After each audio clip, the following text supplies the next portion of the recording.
E aí, galera, beleza? Meu nome é Fábio Martinelli, eu sou pastor e você está no Teolocast de número 41. Sejam todos muito bem-vindos. E galera, seguinte, hoje eu estou aqui, como vocês já podem ver, com o pastor Bruno Lorscheiter. E aí, Bruno, beleza? E aí, Fábio, e aí, galera, ouvintes do Teolocast.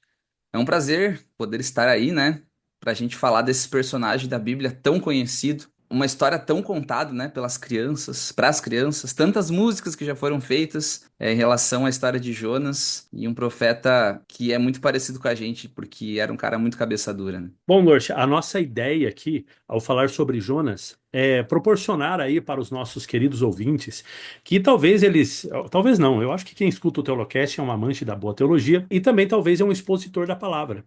Então essa pessoa ela prega aí aos domingos, aos sábados, enfim, e ela vai poder encontrar aqui nesse Teolocast, nesse episódio aqui, algum subsídio interessante que vai proporcionar aí um sermão um pouco melhor, alguns comentários interessantes, alguma visão, um ponto de vista interessante sobre o livro de Jonas, que você vai poder usar aí no seu sermão. Então, nossa ideia é essa, né, Lurch? A gente poder levar o nosso ouvinte aí a transmitir aquilo que ele aprender hoje com a gente aqui. Isso aí, a ideia é a gente passar alguns insights, né?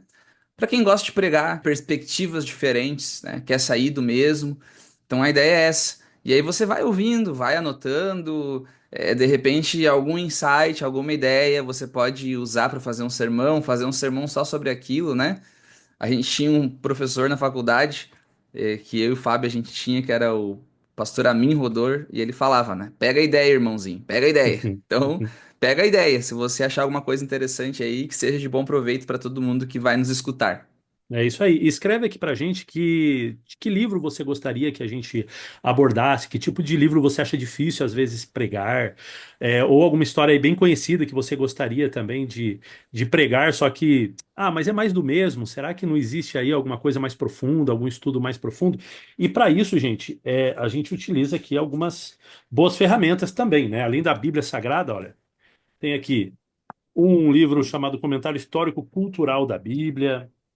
Tem aqui, se você ainda não possui, fazer uma propaganda aqui, ó, comentário bíblico Andrews, tá, da Igreja Adventista, um comentário muito bom, feito aí por gente fera. Você precisa ter também um dicionário bíblico, isso daqui é importantíssimo. Dicionário das palavras bíblicas. O que mais que eu tenho aqui? É isso aí, o mais importante de tudo aqui, ó, a Bíblia Sagrada, né? Nesse caso é uma Bíblia com comentários. Que feio, eu nem tô com a Bíblia Andrews aqui, mas essa Bíblia é Mas muito tá com um boa também. comentário bíblico, né? Exatamente, né? Tá valendo aí. Tu ganhou e não comprou, né? Eu ganhei, graças a Deus, né? Eu Eu ia demorar também. um pouco para comprar, mas Mas deu é certo. importante, né? A galera que quer pregar tem que investir, né? Tem que investir. Exatamente. Não pode É, ser só o chat GPT, né? uhum, não, pelo amor de Deus, gente, cuidado com esse negócio de chat GPT aí. Ele é bom para estruturar algumas ideias que você já tem, mas não vai na confiança, não. E um amigo meu até perguntou essa semana, né? Falou assim: quanto que custa, pastor, todos os comentários bíblicos aí da igreja, da CPB e etc e tal? E realmente, né? Se você for comprar todos eles, né? Desde o Tratado de Teologia e os comentários bíblicos, e agora tem essa novidade aqui, que é o comentário Andrews, você vai gastar uma grana bem grande, é caro. Mas o lance é você ir comprando aos poucos. Né? Você vai Sim. lá, um mês você compra um, no outro mês você compra outro, ou passa aí 2, 3 meses, você vai comprando, de repente aí no final do ano, você já está aí com uma biblioteca muito grande, muito legal para você poder usar. Lourdes, antes da E gente. nós não estamos sendo patrocinados por ninguém, né? Que fique bem claro. Não, mas aceitamos. Uhum. Lourdes, é, antes da gente começar a estudar a Bíblia, ler a Bíblia, antes da gente começar a fazer um sermão, inclusive, nós precisamos de algo. Que esse algo aí é a oração. Então, ora pra gente aí, pra gente começar o nosso estudo sobre o livro de Jonas. Vamos orar então? Senhor Deus, nós estamos agora com a tua palavra diante de nós. Ela é o nosso guia, ela é a nossa regra de fé. E nós pedimos que teu Espírito Santo esteja nos guiando e nos conduzindo ao nós abrirmos, lermos, estudarmos e interpretarmos a história do livro de Jonas. Que as lições ali apresentadas realmente possam fazer a diferença em nossa vida e que os paralelos que existem com a nossa vida e com a vida de Jonas nos levem ao arrependimento, nos levem aos pés de Cristo, nos levem à cruz e à mensagem do Evangelho. Amém. Abençoa a cada um que está nos ouvindo nesse momento, independente do lugar onde eles se encontram, do horário, do dia em que estão ouvindo, mas que eles possam ser abençoados por ti em nome de Jesus. Amém. Amém. Vamos então à leitura bíblica. Vamos começar lendo. A gente vai ler por partes e comentando, e você pode acompanhar a leitura se quiser também. Então a gente vai ler Jonas capítulo 1 na versão Nova Almeida atualizada. Em Jonas capítulo 1, verso 1 diz assim: A palavra do Senhor veio a Jonas, filho de Amitai, dizendo: Levante-se, vá à grande cidade de Nínive e pregue contra ela, porque a sua maldade subiu até a minha presença. Jonas se levantou, mas para fugir da presença do Senhor, para Tarsis. Desceu a Jope e encontrou um navio que ia para Tarsis. Pagou a passagem e embarcou no navio para ir com eles para Tarsis, para longe da presença do Senhor. Lorde, eu tenho uma pergunta para fazer já de início aí, que é, Manda. é o propósito do livro de Jonas.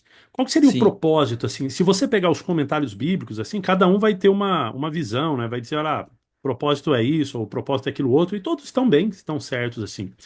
Mas na sua visão, assim, por que que Jonas foi um livro que foi escrito, né? Para que ele foi escrito? Olha, vai parecer um pouco clichê, né? Mas para mim, o objetivo, o assunto principal do livro de Jonas é a graça e a misericórdia de Deus. E eu acredito que esse livro ele está ali no Antigo Testamento, né? O local onde ele está situado, o tempo, né? A datação, que a maioria dos teólogos colocam ele ali como um livro sendo escrito por volta do oitavo século antes de Cristo, né? Então Jonas teria sido um contemporâneo de Oséias, de Amós. Então eu acredito que ele é um livro também que exemplifica de uma maneira até um tanto e quanto irônica, às vezes, a missão do povo de Israel, quanto eles falhavam, né, em relação a essa missão, de entender a missão, de entender a graça de Deus, de entender a misericórdia de Deus. Então, eu acredito que é um livro que tem um propósito missionário e que fala sobre o alcance da graça de Deus. Alguns também vão dizer que é óbvio, né? Porque a Bíblia, ela tem a intenção de mostrar o caráter de Deus, né? Então, toda a história, Uhum, tudo que está acontecendo ali, é Deus querendo se revelar, né? É Deus dizendo, olha, eu sou assim, né? Eu me preocupo com isso, eu não me preocupo com aquilo outro, é ele tentando se revelar. Então, o livro de Jonas também é um livro que mostra essa cara de Deus, né? Quem é Deus de uhum, fato, né? E como você disse, aí o povo de Israel, eles começaram a ter uma percepção muito errada em relação a si mesmos, e a escolha que Deus fez desse povo. Ainda que lá em Deuteronômio, logo no comecinho, né, dessa escolha aí, Deus falou assim, olha, eu não vos escolhi porque vocês eram o mais numeroso de todos os povos, na verdade vocês eram os menores, não vos uhum, escolhi porque vocês eram, enfim, não existia nada no povo que fez com que Deus escolhesse eles, mas existe algo em Deus, né, e foi porque eu os amei, está escrito lá em Deuteronômio, se não me engano é capítulo 4, porque eu vos amei. Mas o povo, com o tempo, começou a perder essa percepção de chamado, né? E aí começou a existir algo que hoje a gente poderia chamar de nacionalismo. E Jonas, uhum, possivelmente, seria hoje um nacionalista, né? Uma pessoa assim, olha, é a minha nação, é o meu povo, né? Ele acreditava na misericórdia de Deus, quando você lê ali no capítulo 1, quando os marinheiros perguntam, né, quem é o seu Deus, ele descreve, assim, perfeitamente quem é Deus, né? Misericordioso, longânimo. No capítulo 4, ele também, quando Deus perdoa, né, o povo, né, ele cruza os braços ali, faz bico igual uma criança, fala assim: Eu sabia que o Senhor era Deus clemente, misericordioso e não sei quanto. Então, ele sabe quem é Deus, mas ele pensava que essa clemência, essa misericórdia e longanimidade de Deus era para o povo dele, né? Era para o povo de uhum. Israel e não para o povo de fora. Então, com certeza, talvez um dos objetivos aí desse livro era mostrar para o povo de Israel, né, quando eles lessem, conhecessem a história, e etc., que Deus ama o povo de Israel, mas Deus também ele ama os estrangeiros, né? Tanto é que Deus escuta a oração dos marinheiros, né, a oração de arrependimento deles. Deus ouve a oração de arrependimento do povo de Nínive também, né? Então isso aí é algo bastante interessante aí no nosso início. Então, estamos junto aqui de que esse livro ele foi escrito para isso. E é interessante que esse caráter não exclusivista, né, da graça de Deus, do alcance de Deus, ele tá, que nem tu falou, tá revelado desde os primórdios da formação do povo de Israel, né? A gente pode voltar até mesmo para Gênesis 12, quando Deus chama Abrão e fala: Olha, em ti serão benditas todas as famílias da terra. Uhum. Então, era muito claro desde o início que o propósito de Deus ao escolher Israel, que era o povo de Jonas, né? Jonas era um profeta ali da região da Galileia. Era muito claro que o propósito não era exclusivamente abençoar um povo em detrimento dos outros, né? Só que, só que isso foi se perdendo e as pessoas elas tiveram um pouco de dificuldade de entender isso, e a gente vai perceber que essa questão de tornar Deus exclusivo para si mesmo é uma tendência que não é única do povo de Israel, é uma tendência que é, na realidade, uma característica quase que natural do ser humano. A gente naturalmente se divide em grupos, né? Então Uhum, é meio que comum isso daqui. Bom, eu acho que isso daqui é uma boa introdução para um sermão. Concorda, Lourdes? com Né? certeza. Você Aí já começar o seu tem. sermão aí dando essa perspectiva do livro, né, de uma maneira geral, né, mostrando para os irmãos ali as dificuldades do profeta, né, como ele tinha essa visão limitada. A gente pode até comparar esse profeta ao irmão do filho pródigo. Né? Quando o filho pródigo Uhum. volta, o irmão lá emburra, faz, né? Não quer saber. E Jonas aqui, ele tá no mesmo caminho aí desse irmão do filho pródigo aí. A Bom, história de Jonas é interessante, ela tem vários paralelos com eventos do Novo Testamento, né? Eu acho que é o Tim Keller que faz essa comparação da pensamento de Jonas com o filho pródigo, mas o próprio Jesus, ele compara a experiência que ele teve também, né, de morte e ressurreição, com a experiência de Jonas. E é uhum, uma experiência bem interessante, né? Isso não vai abranger talvez o que a gente fale hoje do capítulo um, mas é uma experiência interessante. Então, a história de Jonas ela é importante para se entender o Novo Testamento também, né? Falando da questão de pregação, né? Para uhum, quem quer pregar uma ideia, eu acredito que a história de Jonas ela nos ensina uma lição bem valiosa. A maneira pela qual a gente serve a Deus depende muito da visão que nós temos de Deus. E que muitas vezes a nossa visão limitada sobre quem Deus ela nos impede de podermos atuar para Deus de maneira plena. Sabe? A gente tem uma visão míope, uma visão cega a respeito de quem Deus é. E aí por isso que, claro, que como tu falaste antes, é importante Deus, e a gente vê isso no livro de Jonas, que Deus ele se revela. A nossa visão, ela vai ser baseada primeiramente na revelação de Deus, mas também na maneira que eu recebo essa revelação na minha vida. Porque uhum. Deus se revelou de maneira muito clara para Jonas em vários momentos. E antes mesmo de chamar Jonas para Nínive, Deus ele já havia se revelado para Jonas, porque ele já era um profeta. E como tu falou também, as palavras que ele cita tanto para os marinheiros como depois na revolta dele do capítulo 4 deixam bem claro que Jonas conhecia o caráter de Deus. Mas mesmo conhecendo, com base naquilo que Deus havia revelado, a visão dele ainda era limitada. Mas é interessante também que mesmo com uma visão limitada, e mesmo com um caráter totalmente errado, Deus conseguiu usar Jonas, né? Essa é uma das outras ironias do livro de Jonas também. E graças a Deus por isso, né? Graças a Deus. Eu vejo a visão limitada de Jonas quando, por exemplo, no chamado que Deus ele faz para ele, Deus ele diz assim, né? Dispõe-te e vai para Nínive. E a gente sabe, né, que historicamente os ninivitas, eles eram inimigos do povo de Deus, eles foram responsáveis por cativeiro do povo de Deus, e eles eram extremamente cruéis nas suas práticas de dominação entre outros povos. E isso justifica um pouco, mas não. Ou melhor, explica, mas não justifica um pouco do motivo pelo qual Jonas não quis ir para lá. Mas é interessante o local que ele escolhe para fugir e o motivo pelo qual ele escolhe para fugir. O motivo está explícito no texto. O texto fala que ele pegou um barco em direção a Tarsis e o motivo era, e o texto no verso 1 a 3 repete isso duas vezes. O motivo era para fugir da presença do Senhor. Jonas ele acreditava que era possível fugir da presença do Senhor. Aqui a gente já encontra um equívoco em relação à visão que ele tinha de Deus, né? Não, e eu diria, falando assim do motivo, né, que você falou assim, era quase justificável, eu diria que é muito quase justificável, tipo assim, porque hoje em dia a gente, cara, basta a pessoa, sei lá, olhar feio pra gente, ou falar alguma coisa que a gente não concorda, ou alguma coisa do tipo, pra gente meio que querer se afastar e às vezes nem desejar o bem pra essa pessoa, né? A gente tem essa coisa em nós. No entanto, o que Jonas ele estava enfrentando era um povo que, por vezes, já havia matado pessoas do seu próprio povo. A gente está falando de Uhum, matado, né? E a gente está falando assim de torturar o seu próprio povo. Naum, por exemplo, que é um livro que quase exclusivamente fala sobre a destruição de Nínive, né? Porque Nínive, apesar de que ela se converte, ela futuramente será destruída, fala o seguinte, olha. Ai da cidade sanguinária, isso aqui é Naum capítulo 3. Ai da cidade sanguinária, repleta de fraudes e cheia de roubos, sempre fazendo as suas vítimas.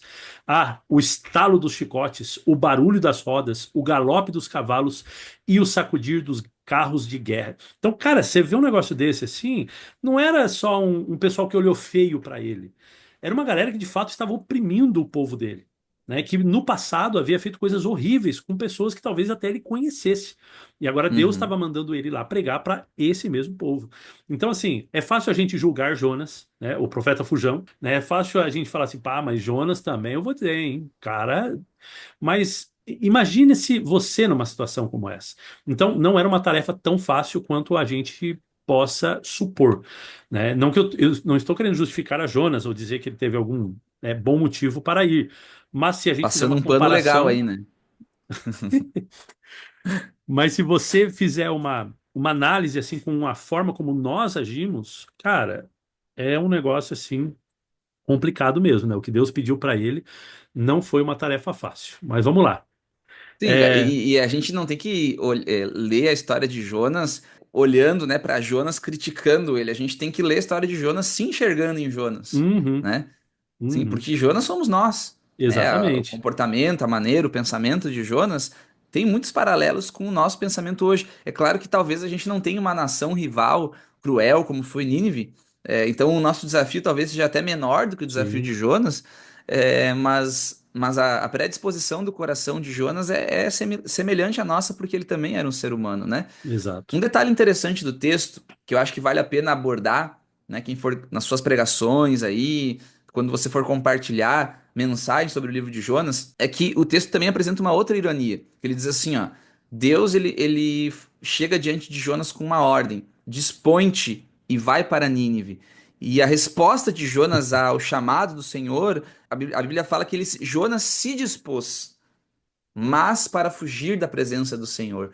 Então, quando Deus ele chama Jonas, a resposta de Jonas não é a inércia. A resposta de Jonas não é ficar parado sem fazer nada. Não é dizer simplesmente não, não vou. Jonas ele se dispôs. Então, em certo sentido, o chamado de Deus mexeu com ele. A gente pode dizer até que ele atendeu o chamado pela metade, porque o chamado era dispõe-te e vai para Nínive. Jonas se dispôs, mas para fugir da presença do Senhor. Fazendo uma aplicação aqui para as nossas vidas, né? Como será que a gente tem respondido os chamados que Deus ele faz para nós? É quase que impossível a gente receber um chamado de Deus e aquilo nos deixar inertes, sabe? Alheios ao chamado de Deus. Aquilo não ter, esse chamado não ter nenhum, não nos afetar de nenhuma maneira. É quase impossível.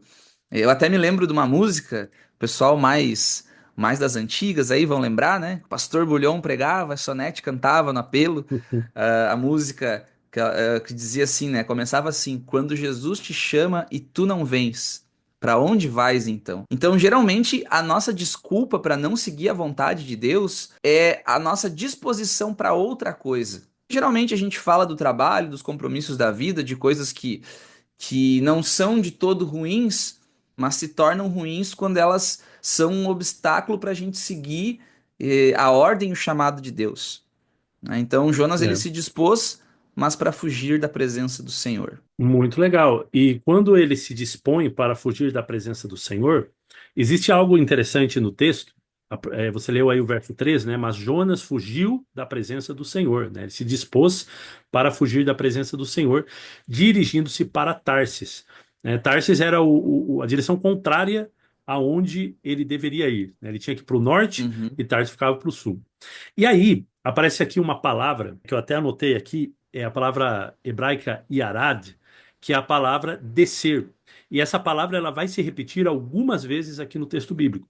Então, por exemplo, ela vai se repetir aqui no versículo 3. Então diz assim que ele desceu, Yarad, à cidade de Jope, onde encontrou um navio que se destinava àquele porto. Depois de pagar a passagem, aí aqui é traduzido aqui na NVI como embarcou para Tarsis, mas a palavra usada é Yarad, Yarad para Tarsis, para fugir do Senhor. De novo, ele desce.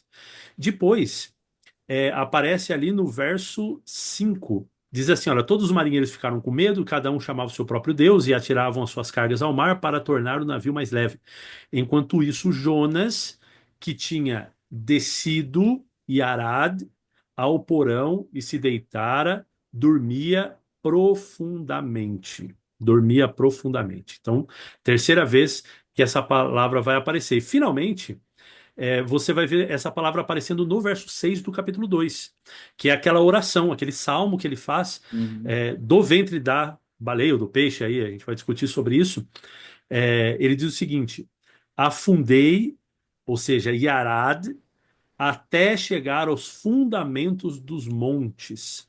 Então você percebe essa, eu não sei nem como fala isso, essa descendência, ou essa decrescência, sei lá, É uma é, escada, né? uma escada que ele vai sempre descendo, descendo e descendo. E até a própria oração dele é uma oração de descida também, porque ele está, obviamente que essa oração ele escreve, eu imagino depois, né? Ele não fez essa oração lá dentro, mas por exemplo, você tem ali no versículo 2 e disse: Em meu desespero clamei ao Senhor, ele me respondeu. Do ventre da morte gritei por socorro, ouviste o meu clamor. E aí o verso 3 ele fala assim: Olha, jogaste-me nas profundezas do coração dos mares, correntezas formaram um turbilhão ao meu redor. Então, primeiro parece que ele caiu na água, certo? Então, Uhum. ele descreve isso daí. Mas aí, de repente, ele fala das ondas, ele fala, né, dos turbilhões das águas aí que passavam sobre ele. E aí no verso 4 ele fala assim: Olha, eu disse, fui expulso da tua presença, contudo olharei de novo para o seu santo templo. Verso 5: As águas agitadas me envolveram, o abismo me cercou, as algas marinhas se enrolaram na minha cabeça. Então me dá a impressão que ele desceu ainda mais agora aonde tem aquelas algas gigantescas de 2 metros de altura, e ali ele está tá se enrolando ali nelas. E aí o verso 6: Afundei até chegar aos fundamentos dos montes, a terra embaixo cujas trancas me aprisionaram para sempre.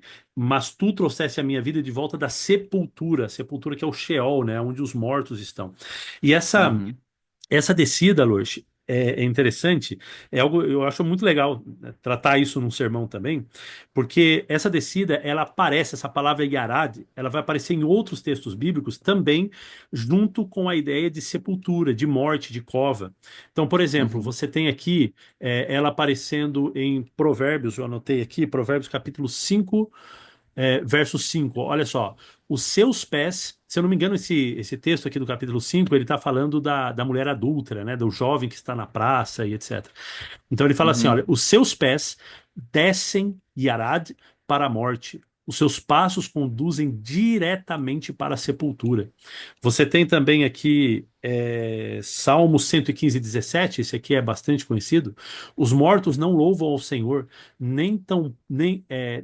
tampouco nenhum dos que descem Yarad ao silêncio. E o que que isso ensina para a gente? Por que que o texto bíblico, né, o Jonas, quando ele está escrevendo isso, por que que ele está organizando o texto bíblico dessa maneira? É porque ele tem uma intenção nisso daí, né? Ele não está fazendo isso aí à toa. Ele está querendo conectar essa fuga do Senhor com um direcionamento para baixo, para a descida. Uhum. E mais do que isso, para a própria morte. Então, o fugir da presença de Deus, o não fazer a vontade de Deus, o não escutar aquilo que Deus nos manda, é um caminho para a morte. Então, quando Uhum. Deus ele nos chama, quando Deus ele às vezes usa a palavra até duras para nós, ou até mesmo as consequências dos nossos atos, como no caso de Jonas, foi ter sido lançado ao mar e quase morrer, né, literalmente morrer ali. Quando essas coisas acontecem na nossa vida, a gente tem que saber que o que Deus está querendo nos livrar é da própria morte. Então, as Sim. nossas atitudes longe de Deus, com certeza, nos levarão à morte, né? Algo importante para deixar claro no sermão e levar os ouvintes aí também, aí, pessoal da igreja, a pensar, refletir sobre isso e serem chamados, né? A mudar de vida, né? Olha, se você está descendo, se você percebe que você está nessa. Tem tempo de voltar, né? Não espera você chegar lá onde você está quase morrendo para poder você aceitar, para poder você olhar para trás e falar assim, nossa, agora sim eu fiz tudo de errado. Ele vai te aceitar, assim como aceitou Jonas. Mas não é preciso, né, a gente sofrer tanto para fazer algo que nós já sabemos agora. Fábio, e para acrescentar algo ainda nesse assunto do tema da morte no livro de Jonas, é interessante a gente entender, né, quando Jonas ele é lançado ao mar, o pensamento judaico em relação ao mar, isso a gente vê já desde no início, né? O mar está relacionado ao caos, a terra era sem forma e vazia, o Espírito de Deus parava sobre as águas. Então o mar ele tem essa relação com o caos. Tu citou a palavra sepultura, né? Que é a palavra hebraica para sepultura, que é a palavra Sheol. E essa palavra ela tem inclusive uma raiz com a palavra concha, né? Compartilha de uma raiz com a palavra concha, que também tem essa relação com o mar, né? A gente encontra essa relação com o mar também. E aí, mais interessante ainda, que o próprio Jesus, ele faz, eu citei antes no início, né? Mas o próprio Jesus, ele faz uma comparação entre a experiência de Jonas no mar, com a sua experiência de morte e ressurreição. E na literatura judaica é um pensamento bem comum e bem aceito de que Jonas de fato ele morreu. Jonas de fato ele morreu. Jonas, quando ele foi para o ventre da baleia, ele morreu. Então há linhas teológicas e judaicas que entendem que a experiência de Jonas no ventre da barriga foi uma experiência literal de morte e ressurreição. Né? Quando ele sai do ventre, ele sai ali ressuscitado. Obviamente que isso não fica claro pelo texto bíblico, né? É uma hipótese apenas. A gente não pode afirmar isso como uma verdade. E eu, particularmente, tenho ressalvas em relação a esse tipo de pensamento. Creio que, na minha visão, né, pelo que a gente vê do texto ali, creio que Jonas ele permaneceu vivo, mas pelo poder sobrenatural de Deus, porque Uhum. fisicamente ele deveria ter morrido. Uhum. Fisicamente ele deveria ter morrido no ventre da baleia. Ou melhor, do peixe, né? É, Baleia. A gente fica com esse da, cacuete a de tanto ouvir a cachalote. história de Jonas e a baleia, né? Hein, mas tipo assim, só fazendo um parênteses aí, não é algo muito importante para ficar tratando no sermão, talvez um comentáriozinho assim para brilhar Uhum. um pouco, né? Deixar os irmãos, nossa, né? Verdade, né? Ele falou que foi pro Sheol, será que ele Pensa não nisso. morreu? Né? Porque Jesus de fato morreu, né? Então Jesus não Uhum. fingiu que estava morto, né? Mas eu acredito também, eu tenho, como você, uma tendência a acreditar que ele permaneceu vivo. Até porque quando você vai para os Salmos e alguns provérbios também, é comum, principalmente na poesia, o sofrimento ser tão grande do salmista, né, daquele que está ali compondo, que ele compara a situação que ele está vivendo com a própria morte. Né? Então ele fala assim: ó, eu estou triste até a morte. O próprio Jesus falou isso, né? A minha alma está triste até a morte. É como se ele tivesse já morto, né? Então, existem alguns salmos que é usado a palavra Sheol, que o salmista ele diz: eu estou no Sheol, né? Eu estou Uhum. vivendo uma experiência de morte. Ele não está morto, na verdade. Então, eu acredito que quando o Jonas escreveu essa poesia aqui, ao se lembrar da experiência que ele teve lá, foi uma experiência de morte praticamente, né? Porque não existia solução para ele. Ele foi engolido por um peixe, pelo amor de Deus. Então, Sim. assim, eu acredito que ele quis apenas expressar a situação que ele estava vivendo lá. Também não acredito que ele passou de fato pela morte, depois Deus o ressuscitou, ainda que isso não seria nenhum problema, né? Levando em consideração o absurdo dessa história, né? O absurdo aos olhos racionais, assim, etc. Né? Sim. Mas, Se não foi morte, se não foi morte literal, foi quase morte, né? exatamente, Foi quase exatamente. morte. E eu acho que um detalhe interessante, Fábio, dessa história também, é a gente, além de analisar, né, a descida de Jonas, toda essa questão relacionada à morte por fugir da presença do Senhor, né? Por que Jonas ele acreditou que em Tarsis ele poderia fugir da presença do Senhor? Porque ele estava indo também, além de estar indo para longe de Nínive, ele também estava indo para longe de Israel. Isso vai ficar muito claro nos próximos capítulos, mas o pensamento de Jonas em relação a Deus era que Deus era exclusivo de Israel. Deus era para Israel. Então, ao Jonas estar se afastando de Israel, ele acreditava também que estava se afastando da presença de Deus. E por isso que ele quer ir para bem longe. Né? Assim, a existência e a localização de Tarsis é um tanto quanto polêmica. Não se tem muitas evidências em relação a onde era, como que era o local. Claro que nós acreditamos que esse local era um local literal, que a história de Jonas foi uma história que realmente aconteceu, não é simplesmente uma fábula. Mas não se Uhum, tem muitas informações sobre Tarsis. Mas nas poucas informações que nós temos, se entende realmente que ela ficava bem longe de Israel. Possivelmente era o local mais longe que Jonas conhecia. Ele uhum, estava fugindo de fato, estava indo para o local mais longe que ele conhecia, porque ele pensa: quanto mais longe eu estiver de Israel, mais uhum. longe eu estou da presença do Senhor. E ele nem chega em Tarsis, né? Ele para em Jope e no caminho para Tarsis é que acontece Sim. a tempestade. Segundo E é alguns interessante a especialistas, atitude dos marinheiros na tempestade, né? isso, vamos passar para esse segundo bloco, senão a gente não vai sair daqui hoje, mas só. Mas se quiser falar alguma coisa sobre isso também, pode Ah, acrescentar não, aí. só para uma curiosidade só, né? Os especialistas dizem que possivelmente Tarsis ficava a 1.000 quilômetros descendo né, ao sul, e enquanto Nínive ficava 800 quilômetros ao norte. Né? Então ele Uhum. realmente ele estava querendo assim a maior distância possível, né, disso daí. Mas vamos lá, vamos falar então agora dessa experiência. Agora ele está dentro do barco, certo? Se localizar. Então ele entra no barco, ele começa então essa viagem, e agora vai ter algumas coisas interessantes ainda aqui no capítulo 1. Você leu os três primeiros versos, certo? Uhum. Vamos lá então. Verso 4 então. Mas o Senhor lançou sobre o mar um forte vento, e levantou-se uma tempestade tão violenta que parecia que o navio estava pronto a se despedaçar. Então os marinheiros ficaram com medo e clamavam cada um ao seu Deus.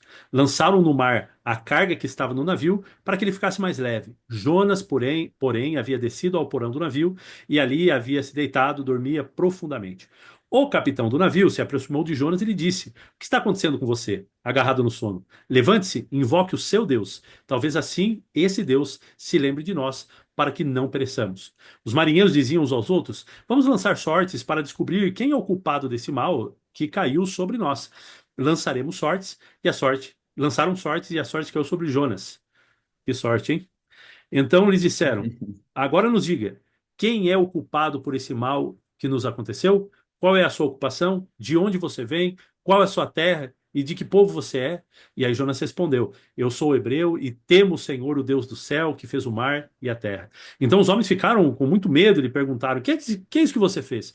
Pois aqueles homens sabiam que Jonas estava fugindo da presença do Senhor, porque ele lhes havia contado. Então lhes perguntaram: O que devemos fazer com você para que o mar se acalme? Disseram isso porque o mar ia se tornando cada vez mais tempestuoso. E aí Jonas respondeu: Peguem-me, lancem-me ao mar. Então o mar ficará calmo, porque eu sei, por minha causa, esta grande tempestade caiu sobre vocês.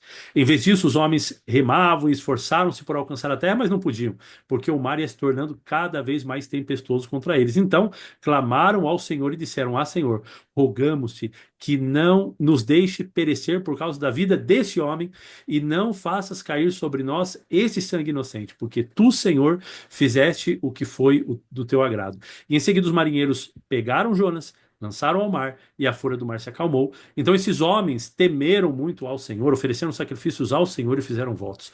O Senhor ordenou que um grande peixe engolisse a Jonas, e Jonas teve 3 dias e 3 noites no ventre do peixe.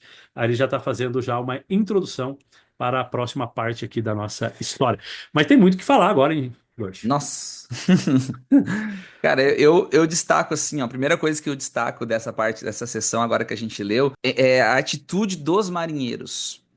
A atitude dos marinheiros e do capitão revela algo muito importante da sociedade pela qual Jonas vivia e da nossa sociedade hoje também.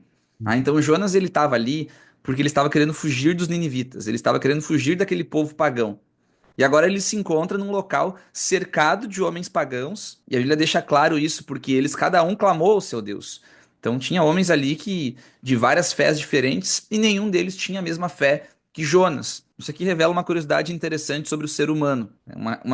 Um fato que Paulo explica lá em Romanos capítulo 1, de que o ser humano, independente de conhecer o Deus de Israel ou não, independente de conhecer a Bíblia, o ser humano ele é religioso por natureza. Independente do ser humano ele se confessar religioso, ter uma confissão religiosa, ter uma crença no sobrenatural, o ser humano ele é religioso. Toda vez que a gente faz algo buscando propósito, buscando beleza, buscando significado, isso é um ato religioso. E agora a gente vê ali aqueles homens clamando, cada um ao seu Deus, o que aquela brincadeira, né, aquele ditado, sei lá o que que é, que o pessoal sempre fala, né, que quando o avião tá caindo não existe ateu, e na realidade a gente fala isso em relação aos ateus, mas muitas pessoas que têm fé, elas acabam possuindo uma fé baseada no medo, no temor, assim como os marinheiros daquele momento. Então, quando eles viram que o bicho estava pegando, quando eles viram que o mar não ia se acalmar, cada um começou a orar, a rezar para tudo que era santo possível, tudo que era Deus possível, né? Aham. Então eles começaram ali e agora a gente vê uma repreensão do marinheiro, do capitão em relação a Jonas. Porque enquanto tava ali todo mundo na reza braba, Jonas estava lá dormindo. E aí ele fala assim: Ô Jonas, por que que tu não tá clamando pro teu Deus? Por que que tu não tá orando pro teu Deus? E aí os marinheiros perguntam: para que Deus que tu serve? Fala: eu sou hebreu, eu sirvo o Deus de Israel que criou, né, o mar, a terra. E fala que eles temeram ao Jonas falar aquilo. O paralelo que eu encontro aqui, Fábio, que eu acho que isso aqui é um assunto super importante para a gente falar em sermão, talvez dá para fazer um sermão só sobre isso, é que aqui a gente encontra os pagãos, traduzindo para os nossos termos de hoje, a gente encontra o mundo, os mundanos, a gente encontra eles perguntando para Jonas, pedindo para Jonas, Jonas, Fale-me. cadê tua fé? Tu não tá vendo o que que tá acontecendo? Olha a realidade que nos cerca. Cadê tua fé nesse momento? Sabe? Tu acredita em algo? E por que que tu não tá trazendo para nós algo de bom em relação àquilo que tu acredita? Cadê a tua contribuição para a sociedade em relação à tua fé, sabe? Eu acho que esse clamor, muitas vezes ele é feito, e eu sei que nós como cristãos, eu digo isso por experiência própria, nos incomoda muito tomar uma repreensão do mundo, né? Porque a gente fala assim, Uhum. o que que esses caras nem conhecem nada de Jesus, não conhecem nada da Bíblia e querem ficar falando como que eu, cristão, devo ser. Eu sei que isso incomoda e que muitas vezes não tem fundamento, né? Às vezes é exagero, às vezes é massa de manobra, às vezes é um Hein, pedido com Luxo, base mas ideológica. é vergonhoso, né? É vergonhoso pra Sim. gente. E isso não acontece tão pouco quanto a gente imagina, né? Eu lembro quando eu era moleque, eu não era uma criança muito boazinha, vamos dizer assim. Eu sempre fui da igreja, já era batizado e etc. Mas eu lembro que uma vez, uma roda, assim, com meninos, meninas, assim, na escola, e eu ali doido, fazendo piada e esculachando as pessoas e não sei quanto. Eu lembro Bullying que total. Bullying total. bullying total. Eu lembro que uma amiga minha, muito chegada a mim, olhou pra mim assim, dando risada e falou assim: "E essa praga ainda é crente?" Cara, aquilo ali me atravessou a alma, assim, ó. Eu fiquei muito sem graça, assim, eu fiquei muito sem graça. Porque ela me lembrou quem eu era. Ela me lembrou, tipo assim, como que pode que eu tô aqui passando dos limites, assim, limites que, né, nem os pagãos, como diz Paulo lá, né, em Romanos também, ele falou assim: "Ó, vocês fazem coisas, em Romanos, não, Coríntios, né? Acontecem coisas aí que nem os pagãos e nem os gentios eles fazem. Então, às vezes, a gente Uhum, passa tanto do limite através da nossa forma errada de agir, mas também muitas vezes através do nosso silêncio. Né? Então, o mundo uhum, está caindo e a gente não está avisando as pessoas. As pessoas estão em desespero, em depressão, em ansiedade. A tempestade está tomando conta da vida delas. É o meu vizinho, é o meu amigo. Cara, e a gente está calado já. Parece que precisa de elas virem até a gente e falar assim: olha, eu quero. Essa semana passada, uma moça me ligou e falou assim: Pastor, eu quero ter estudo bíblico porque eu quero me batizar. Nunca vi na vida. E aí eu fui visitá-la e ela frequentou, ela veio na igreja umas duas vezes. E ela falou: Pastor, eu tô te ligando e tudo, mas eu tô chateada porque eu fui na igreja umas duas vezes e eu me senti invisível lá dentro. Eu entrei e eu saí, parecia que os irmãos ali só se conversavam entre os irmãos, entre os batizados. Como se eles tivessem mais importância do que eu, que não sou batizado ainda. Então, cara, obviamente, pedir desculpa, ela já está estudando a Bíblia, mas a gente tem que ficar muito esperto. Isso aí foi um ponto muito importante e que você, caro pregador, pode trabalhar, né? Esse tema aí, essa interação dos marinheiros com Jonas e chamar a atenção da tua igreja, né? Chamar os irmãos na chincha e contar histórias, porque essas histórias que a gente está contando aqui, não são histórias que acontecem só aqui ou acontecem só uhum. comigo. São histórias que acontecem por aí, né? Certamente os irmãos talvez tenham até mais testemunhos do que nós, né? As pessoas que Sim, estão têm mais testemunhos do que nós em relação a isso. Mas exato. uma coisa que realmente me chama a atenção assim nessa pegada que os marinheiros e o capitão eles dão em Jonas, nessa chamada de atenção, é o conformismo de Jonas. E muitas vezes nós somos como Jonas nesse sentido de sermos conformistas, porque Jonas ele tá ali e às vezes essa nossa conformidade ela é baseada infelizmente, numa visão equivocada dos eventos finais, da nossa escatologia. Ah, o mundo já vai acabar, o mundo já tá de mal a pior. Jesus falou que só ia piorar, Apocalipse fala lá que tudo vai piorar, e a gente pensa que por causa disso, né, como já vai dar tudo errado, a gente não precisa causar um impacto tão grande na sociedade assim, porque a sociedade já era, entendeu? A sociedade já se perdeu, não tem o que fazer. Não tem. Antigamente era melhor, hoje está pior e cada vez vai ser pior. Esse é o pensamento que a gente tem. E Jonas tinha esse pensamento conformista. Primeiro que ele não acreditava que era possível uma mudança radical em Nínive. Nem queria ir para lá porque um povo pagão, um povo terrível, o que eu vou fazer lá? E agora tá ali o mar, a tempestade, e ele tá dormindo. Ele tá Uhum, tranquilo. Parece que ele parou de acreditar no poder transformador de Deus. E parece uhum, que a gente acredita nesse poder transformador de Deus, mas a gente aplica esse poder só para a nova terra e a nova criação. aham, E a gente não acredita muitas vezes que Deus ele tem um poder transformador para essa sociedade já. E uhum. que nós, como cristãos, somos chamados a fazer diferença nessa sociedade e crer que Deus tem poder para fazer mudanças radicais. É Mesmo bem isso. que as profecias apontem para um fim de tudo, isso não quer dizer que todas as estruturas da terra precisam, da nossa sociedade precisam ser abandonadas. E nós, como cristãos, a gente tem esse dever de mostrar, né, a diferença.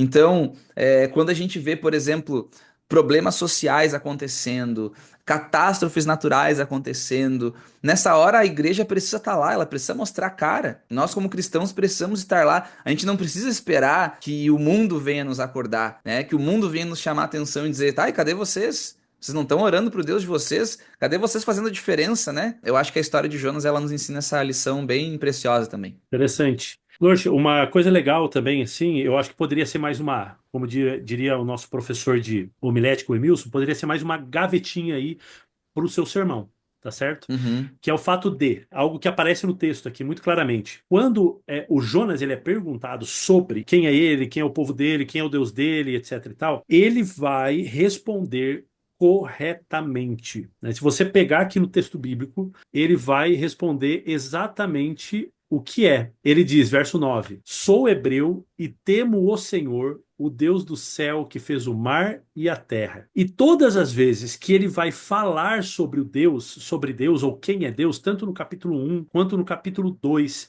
e até no capítulo 4, que é o último capítulo, ele expressa o caráter de Deus de uma maneira extremamente correta, né? Então é o Deus misericordioso, o Deus longânimo, o Deus que fez o mar, o céu, a terra, é o Deus. Então, teologicamente, o Jonas ele é impecável. Cara, teologicamente ele conhece Deus, ele sabe quem é Deus. É justamente por saber quem é Deus que ele tenta fugir, porque ele sabe que Deus poderia perdoar aquele povo lá. Então, a gente pode tirar uma lição aí, passar isso daí para a igreja da seguinte maneira: ter uma teologia correta não garante que eu vou tomar as atitudes corretas, né? Pode ser que eu conheça Deus, pode ser que você conheça todas as doutrinas da tua igreja, pode ser que você seja um expert até em grego, em hebraico, você seja uma pessoa assim que realmente conheça. Tem uma biblioteca gigantesca na sua casa, mas se a sua vida não estiver condizente com aquilo que você acredita, se você não é aquilo que Deus é, então você está fora. Então Deus é misericordioso, mas o próprio Jonas não era, né? Deus ele quer salvar, mas o próprio Jonas não quer salvar. Pode existir aí um problema cognitivo, né, comportamental aí entre a sua crença e aquilo que você faz, e isso daí precisa ser ajustado, né? E durante todo o livro você percebe essa preocupação de Deus de mostrar para Jonas exatamente isso. Mostrar para ele que ele precisa mudar o comportamento dele, baseado no conhecimento que ele tem do Deus dele.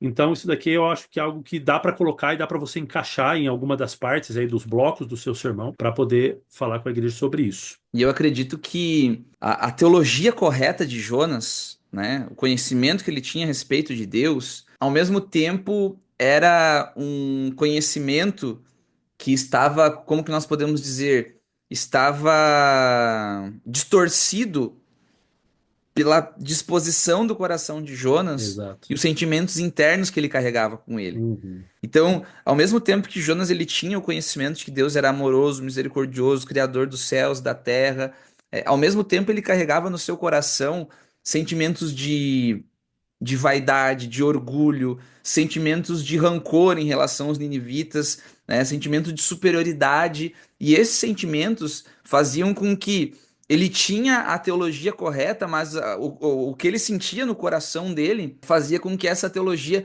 poderia ser correta nas palavras, mas nas atitudes de Jonas ela demonstrava outra coisa, né? Então isso mostra que o teu conhecimento teórico, racional da coisa, não vai nos fazer diferentes se a gente não mudar a disposição do nosso coração. Com certeza. Estou lendo um livro, terminando já um livro do Jonathan Haidt, que fala, como que é o nome do livro? A Mente Moralista. Esse livro aí, para mim, assim, mudou bastante assim, minha maneira de ver, porque ele fala, é um cara ateu, né? Ele está fazendo um estudo sobre como que a moral ela nasce no coração do ser humano, né? O certo e o errado, né? Como que a gente decide.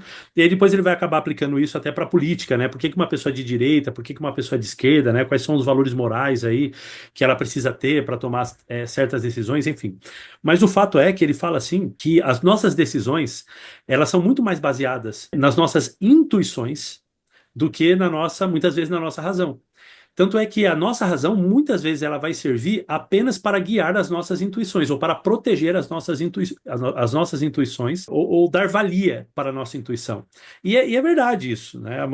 Você vê isso em Jonas, né? Jonas, ele sabe o que é o certo, e ele arruma desculpas para poder fazer o que ele está fazendo. No coração dele, ele tinha boas razões para fazer o que ele estava fazendo. Ele tinha uma intuição de que era injusto que um povo que oprimia o povo dele, que um povo que fez coisas horríveis com o povo dele, recebesse a misericórdia, a salvação, assim como o povo dele, que era o povo escolhido, o povo que era fiel, o povo que fazia a vontade de Deus e etc e tal. Então, intuitivamente, no coração dele, ele tinha essa coisa aí. Então, ele tentava defender essa tese. E a gente tem que tomar cuidado mesmo com esse negócio do nosso coração, né? Esse negócio de cinco coração aí da Disney aí é um treco que vai só te levar pro abismo, né? Vai te levar lá pro Sheol, vai te levar pra morte, né? Você tem que cuidar com isso daí. Porque a Bíblia diz que enganoso é o coração mais do que todas as coisas, então a gente tem que realmente cuidar. Lorde, da minha parte, assim, uma última coisa que eu gostaria de sobressaltar aqui nessa última parte do capítulo um é a questão da obediência.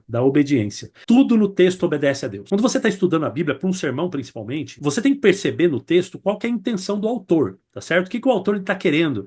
Isso você descobre através de repetições, então uma palavra que se repete muito, uma ideia que volta a se repetir, tá? Isso aqui é dica para o seu sermão, seja de Jonas ou qualquer outro tipo de sermão.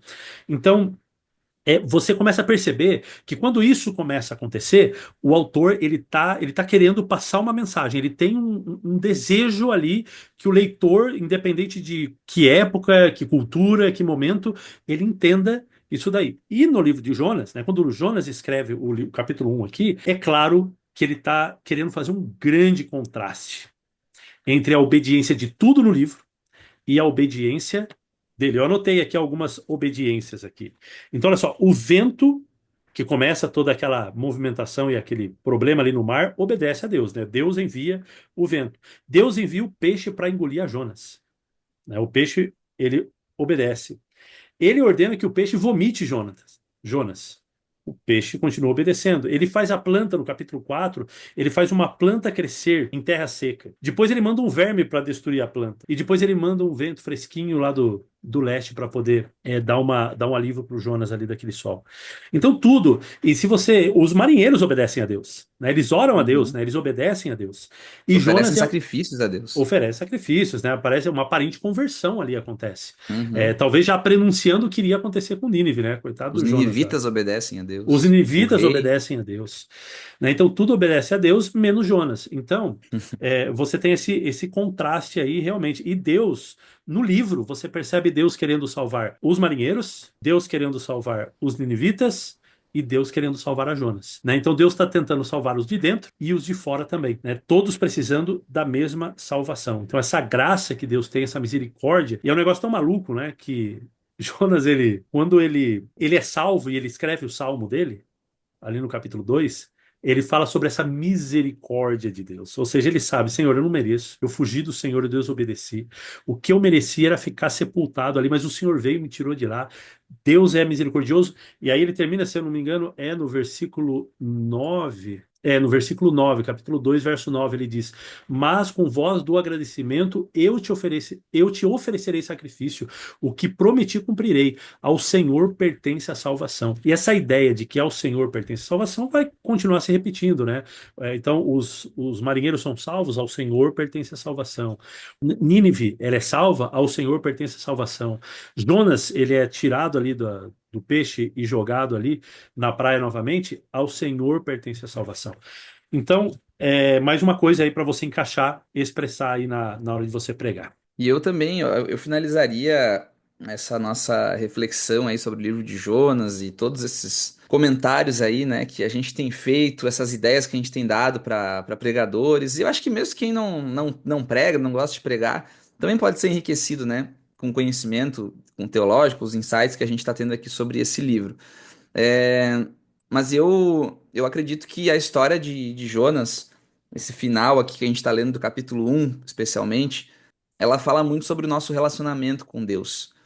A gente percebe que tanto os marinheiros como o próprio Jonas, eles tinham um relacionamento, né, com Deus, com a divindade, que era muito baseado no temor, né? Os marinheiros ali, eles ficaram com medo, eles ofereceram sacrifício. Claro que a gente não sabe se eles tiveram uma conversão genuína ou não, mas a gente percebe que eles passaram a crer em Deus e a buscar a Deus no momento da crise. E Jonas também, quando ele vai estar lá no fundo, né, e vai sendo salvo por Deus, ele demonstra esse temor ao Senhor Mas isso vai contrastar depois, porque nos próximos capítulos a gente vai ver um Jonas completamente não convertido, né, ainda, e um Jonas que ainda não entendeu quem que é Deus. Então, quando a gente passa pelos momentos difíceis da vida, pelas crises, a nossa fé ela é provada, a nossa fé ela é testada. E testada tanto para o bem como para o mal. Às vezes, quando a gente é apertado no meio da crise, sem solução, né, que Jonas, a crise dele no final é que ele não viu os ninivitas mortos, ele queria ver todo mundo morrendo, ele não viu. E aquele problema, ele é apertado, e aquele problema ele acaba revelando o verdadeiro pensamento que ele tinha a respeito de Deus, né? Ele poderia ter uma teologia praticamente impecável, mas aqui ele demonstra, já no capítulo 1 isso é muito claro, Jonas ele demonstra uma visão que ele tinha sobre Deus, de que Deus não é um Deus justo, de que o amor e a misericórdia de Deus não deveriam ter sido direcionadas aos ninivitas. Então ali ele revela uma compreensão errada que ele tinha sobre o caráter de Deus. Não acreditava que Deus ele era justo. Então eu acredito que um apelo que a gente pode fazer, tanto para quem está nos ouvindo, como para quem vai pregar também, né? Você pode fazer quando você for pregar, é que as crises e as dificuldades da vida, elas nos levem não para uma visão equivocada de Deus, mas para uma visão correta. As crises, quando elas chegarem, elas vão nos apertar, elas vão nos espremer e elas vão tirar de nós aquilo que a gente realmente sente. E que muitas vezes nós mascaramos com palavras, com ações. As crises, elas vão nos apertar e elas vão tirar da gente aquilo que a gente realmente sente. Mas para que isso possa ser expressado da maneira correta, é muito importante aquilo que a gente vive antes da crise. A maneira pela qual a gente se relaciona com Deus antes da crise. O nosso relacionamento com Deus não pode ser baseado no temor. Esse pensamento, esse relacionamento, é o relacionamento que a gente tem com o chefe, com o superintendente, com o supervisor, né? A gente tem medo de lidar com eles. A gente quer lidar com eles só quando o negócio aperta que a gente não tem outra saída. Mas que a gente possa ter esse relacionamento, né, de amor com Deus, um relacionamento baseado na graça, na misericórdia de Deus, para que quando as crises vierem nos apertarem, elas tirem da gente algo de bom e não algo de ruim, como foi na história de Jonas. Legal, não, e é uma boa forma de terminar. E mais ainda, o amor de Deus ele vai tão além, né, que mesmo quando a gente passa pelas crises, mesmo como igual Jonas, a gente meio que se perde aí nos nossos pensamentos pecaminosos e etc., ainda assim Deus vem falar com a gente. Porque no capítulo 4 Deus de novo aparece para Jonas. E aí ele pergunta para Jonas, Jonas, é razoável essa tua ira? Né? Ou seja, ele quer dialogar com Jonas, ele quer trocar ideia, ele quer salvar o profeta de todas as maneiras. Então Deus ele é muito assim. E eu me lembro, eu consigo me lembrar do próprio Caim, né? Que quando Caim começa a sentir inveja, Deus aparece para ele e pergunta assim: e por que que você está com o semblante decaído? Né? Então ele já está com aquele pensamento assassino dentro do coração dele, né? Mas Deus ainda assim vai atrás dele, né? Deus pergunta ainda para ele. E ainda que seja normal em momentos de crise, muitas vezes a nossa base teológica parece que ela se dissolve, né? Então a gente sabe que Deus Uhum. é amor, mas aí vem um problema, sei lá, um sofrimento extremamente grande na nossa vida, a morte de alguém, uma doença que a gente não esperava, né? A gente sabe que Deus é amor, mas nesse momento, o que que a gente vai pensar? Será que realmente Deus me ama? Né? A teologia está bem, mas na prática, igual o Lorde falou, nessa crise, né, a gente vai ser provado. Então, temos que usar. Uma outra forma da gente poder terminar o sermão, Lorde, uma dica que eu daria seria fazer um apelo assim com essa mensagem final, né, que ficou do livro, ou você pode fazer uma recapitulação, né, dos pontos que você já viu. Então a gente passou aqui vários pontos, você vai ter os seus também aí na hora que você preparar esse sermão, mas aí você termina recapitulando e fazendo um apelo em cada ponto desse daí. Você já fez aí um certo apelo, mas dessa vez você faz aquele apelo mais forte, mais direcionado, usa alguma ilustração. Né? A ilustração era extremamente poderosa, Jesus usava muitas ilustrações. Então tenta pensar em alguma coisa criativa aí para você criar uma ilustração, para fazer essa ponte entre a Bíblia Sagrada, a história de Jonas, o capítulo 1, tudo que aconteceu, com a vida do crente aí da tua igreja, com o teu contexto. Né? Então isso daí vai ser bastante legal, bastante importante. E um último comentário aqui, Fábio. Eu acredito que toda pregação ela precisa nos levar para a mensagem da cruz, do evangelho e para a graça salvadora de Cristo, né? Aham. Então, toda pregação tem que nos direcionar para aí. E essa mudança de pensamento, de sentimento, que eu acho que no caso, Jonas ele não precisava tanto uma mudança de conhecimento, ele precisava de uma mudança de sentimento, o Uhum. sentimento que ele tinha em relação a Deus, de temor para o amor, um amor desinteressado, um amor que confia. Essa mudança ela só vai acontecer em nós através da atuação do Espírito Santo em nossas vidas, Uhum. né? É ele quem vai nos redirecionar. A obra de Jesus na cruz, o que ele fez por nós, que nos constrange, que nos motiva, e o Espírito Santo que vai transformando e mudando o nosso coração, que vai nos encaminhar até essa mudança, até essa transformação. E eu acho que essa transformação é aquilo que todos nós precisamos, né? É aquele apelo que a gente faz para a congregação e que a gente faz para nós também, né? É Para isso aí. que o Senhor, através da graça salvadora de Jesus, através da atuação do Espírito Santo, para que ele mude a disposição do nosso coração, para que ele transforme, né? Nos dê um novo coração. Era isso que Jonas estava precisando. A gente não sabe se o coração dele foi transformado ou não, mas o que a gente sabe é que o nosso coração pode sim ser transformado por Jesus. Show de bola, eu acho que é isso, Termina aí, gente. né? Eu acho que é, né, Lorch? O que mais poderíamos falar para esse povo querido e amado? Preguem aí sobre Jonas capítulo 1, faça aí um sermão legal, grave e mande pra gente, né, pra gente escutar aí. E estamos aí às ordens. E como que vamos fazer, Lorde? Talvez, ó, eu nem ia falar isso, tá? Talvez a gente Uhum. continue falando capítulo 2, capítulo 3, capítulo 4, mas talvez não. Talvez a gente vai para outro texto, a gente vai pegar outro livro, outro capítulo, outra história, e a gente vai trabalhar de maneira aí legal, igual a gente fez. Eu gostei. Eu não sei se vocês gostaram. Você gostou, Lorde? Eu achei legal. Ah, eu gostei muito desse episódio. Eu achei que foi um formato bem bacana. Sabe que até eu já preguei bastante sobre Jonas, tenho até uma semana de oração sobre o livro de Jonas, mas até eu aqui tive ideias novas, acho que eu vou pregar Jonas de novo, né? Pregar Jonas de novo. Mas eu espero que o pessoal tenha gostado. Eu acho que na interação aqui nos comentários, o pessoal pode colocar, né? Se querem uma parte 2 do livro de Jonas, ou se já ficou legal, tá suficiente, É se você verdade. já tem material suficiente para pregar aí, e pode, que nem tu falou no início, sugerir outros livros também que você gostaria de verem sendo abordados aqui. Jonas é fácil a gente tratar em poucos episódios, talvez um já tenha sido suficiente, dois no máximo, mas tem outros livros que são mais complexos, né? Então Uhum. a gente teria que ter mais episódios, teria que abordar um pouco melhor. Mas dá a sugestão aí, né, do que você gostaria de ouvir, que você gostaria de pregar, coloca aí pra gente, essas sugestões serão muito bem-vindas. Show de bola. Então, até o próximo episódio. Valeu, Lorde. Até a próxima, Valeu, galera. até Até lá. mais.